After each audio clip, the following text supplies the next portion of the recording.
యేసయ్య అతి శ్రేష్టమైనటువంటి నామంలో ఉనుదుర్రు గ్రామస్తులైన మీ అందరికీ కూడా శుభాలు తెలియజేస్తూ ఉన్నాం. చాలా మాటలు మనం ప్రతిరోజు వింటూ ఉంటాం, కానీ దేవుని యొక్క మాటలు ఎంతో విలువైనవి.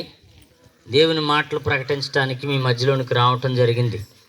దేవుని యొక్క మాటల్లో ఒక చక్కటి మాట, ప్రేమ శాశ్వత కాలం ఉండును అని ఉందండి. ఈ లోకంలో మనం చూస్తున్నటువంటి ఇవన్నీ కూడా ఒకరోజు కనిపిస్తాయి, మరొక రోజు కనిపించవు. పట్టణాల్లోనూ పల్లెల్లోనూ ఎన్నో మార్పులు కనిపిస్తున్నాయి కదా. పాత ఇల్లులు పడగొట్టి కొత్త ఇల్లులు కడతా ఉన్నారు. పాత వస్తువులు పక్కన పడేసి కొత్త వస్తువులు వాడుతూ ఉన్నారు. ఒకప్పుడు మనం పొందుకున్నటువంటి ఆధునికత ఒకప్పుడు లేదండి. ఈ రోజుల్లో చూస్తున్నటువంటి మార్పుల్ని మనం గమనిస్తూ ఉన్నాం. కాబట్టి దేవుని యొక్క ప్రేమ తప్ప ఈ లోకంలో శాశ్వతమైనది ఈ లోకంలో ఏది లేదండి. ఒకవేళ బాగా ప్రేమించేటువంటి తల్లి ఉంటే కొంతకాలం ప్రేమించిన తర్వాత ఆ తల్లి ఆ బిడ్డలను దేశించేటువంటి స్థితి వస్తూ ఉంది. బాగా స్నేహంతో మనతో కలిసి ఉండి ప్రేమ పంచేటువంటి స్నేహితులు కొన్నాళ్ళకే మనకి శత్రువులుగా, బద్ధ శత్రువులుగా మారిపోయేటువంటి అవకాశం ఉంది. కాబట్టి ఈ లోకంలో ఏది శాశ్వతం కాదు. అన్నిటికంటే ప్రాముఖ్యమైనది మన ఆయుష్ అండి. ఈ లోకాల్లో ఎంతోమంది మన తాతలు గతించిపోయారు, మన బంధువులు గతించిపోయారు, మన చుట్టూ ఉన్నటువంటి ఎంతోమంది ఈ లోకాన్ని విడిచిపెట్టి వెళ్ళిపోయారు. అంటే ఈ లోకం మనకు తెలియజేస్తున్నటువంటి విషయం ఏంటో తెలుసా?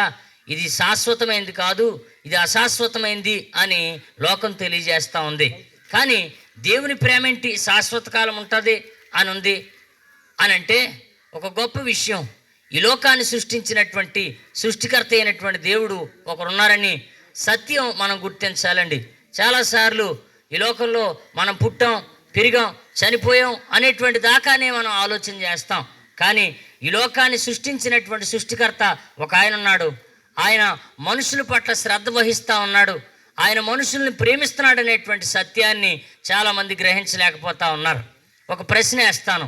ఏంటి ఆ ప్రశ్న అంటే, ఈ లోకంలో చనిపోయినటువంటి వారు అందరూ కూడా ఎక్కడికి వెళ్తున్నారు అనేది చాలామందికి తెలియదండి. ఏమండి, ఆ ప్రశ్న వేస్తే ఎక్కడికి వెళ్తున్నారు ఎవరికి తెలుసు అని అంటాం కదా. కానీ బైబిల్ స్పష్టంగా తెలియజేస్తుంది, చనిపోయినటువంటి ప్రతి వ్యక్తి మంచి చేసినటువంటి వాడైతే, అనగా ప్రభువు నమ్ముకున్నటువంటి వాడైతే వాడు పరలోకానికి చేరతారని, ఒకవేళ ఈ లోకంలో ప్రభువుని విస్మరించి అనగా దేవుణ్ణి ప్రక్కన పెట్టి ఇష్టానుసారంగా బ్రతికేటువంటి వారు అందరూ కూడా నరకపు పాలవుతారనేటువంటి సత్యం బైబిల్ చాలా స్పష్టంగా తెలియజేస్తుంది. అయితే ప్రేమ శాశ్వత కాలం ఉంటుందని అంటే దేవుని ప్రేమ తప్ప ఈ లోకంలో ఏ ప్రేమ కూడా శాశ్వత కాలం ఉండలేదండి. ఎందుకనంటే ఈ లోకం ముగించిన తర్వాత నిత్యము పరలోకంలో ఆయన మనల్ని ప్రేమించేటువంటి వాడుగా ఉంటాడు. అంటే ఆయన ఆ లోకంలోనికి మనల్ని చేర్చుకుని శాశ్వత కాలం కూడా ఆనందంతో, సంతోషంతో, సమాధానంతో అక్కడ మనల్ని ఉంచుతాడండి. చూడండి, మనలో ఆత్మ అలాగే శరీరము, ప్రాణం ఉందండి. ప్రాణము అలాగే శరీరం ఈ లోకంలో ఉండిపోతుంది, కానీ ఆత్మకు మాత్రం చావులేదు. ఇది శాశ్వత కాలం ఉంటుంది. మనుషుడు ఈ లోకంలో ఉన్నంతకాలమే ఈ ఆత్మ ఉండదు, కానీ ఈ ఆత్మ పరలోకానికి వెళ్ళిన తర్వాత కూడా నిత్యము ఒక దీపంలాగా వెలుగుతుందండి. కాబట్టి ఆ దీపానికి అనగా మన ఆత్మకి శాంతి చేకూరాలనంటే తప్పకుండా ప్రభుని మన హృదయంలోనికి చేర్చుకోవాలి. ఆ అవకాశం ఈ లోకంలో ఉన్నప్పుడే మనకు దొక్కుతుందండి. ఎందుకనంటే ఈ లోకం విడిచిపెట్టిన తర్వాత మరలా ప్రభువు నమ్ముకుంటాను, ప్రభుని తెలుసుకుంటానంటే అది సాధ్యం కాదు. అందుకనే నువ్వు ఎరగకముందే, నేను ఎరగకముందే, మనం ఎవరం కూడా గుర్తించకముందే 2024 సంవత్సరాల క్రితం యేసుక్రీస్తు అనేటువంటి దేవునిగా అనగా సాక్షాత్తు సృష్టికర్త అయినటువంటి దేవుడే ఈ లోకానికి వచ్చి మనుషుల కోసం తన ప్రాణాన్ని పెట్టాడు. ఎవరో నరకానికి పోకూడదని, ఎవరో కూడా ఆ భయంకరమైన పాతాళంలో దిగిపోకూడదని ప్రతి వారిని రక్షించడానికి యేసుక్రీస్తుగా ఆ నామాన్ని ధరించుకొని ఆయన ఈ లోకానికి వచ్చాడు.